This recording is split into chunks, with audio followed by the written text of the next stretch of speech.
তুই কি এখন রুটি করে খাওয়াবি আমাদেরকে? না রে, তাহলে আমি আটাটা মেখে দিচ্ছি, রুটিটা তোমরা করবে। আমি তো আর রুটি বেলতেও পারি না। কি পারো তুমি? তুমি কি পারো? বল এটা দিয়ে কি হবে? রুটি হবে কি আটা দিয়ে? না সেটাই তো বলছি, তুই আমার রুটি খাওয়াবি তো এখন করে? তুই করবি, আমি ছেঁকে দেবো, বেলে আচ্ছা দিবি ঠিক তুই। আছে, রুটিটা বেলতে পারবো, কিন্তু ওটা পারছি না, ওটা গোল শেপ আসবে কিনা, আমি শেপ ঠিক করতে পারবো, কিন্তু রুটি বেলে দেবো, তুই খেতেও পারবি।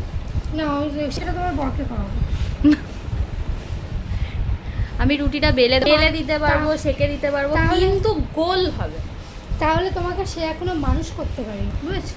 তুমি এখনো আমার ম্যাপ নিয়ে আমার কষ্টটা আমার বর বোঝে, আমি ওকে বাঁকা তারা রুটি করে দিলে ও খেয়ে নেবে, তার থেকে বড় কথা জানে যে আমি রুটি মানে মেখে দিলে আমি মাখতেই কষ্ট হয়, এমনি মেখে দিলে আমি বেলে ওই কোনো রকম বেলে আমি মেখে দিচ্ছি, হ্যাঁ বেলে করে গোল করতে হবে, মানে ওই তেরা বেড়া রুটি খাবো না। ঠিক আছে তো চলো।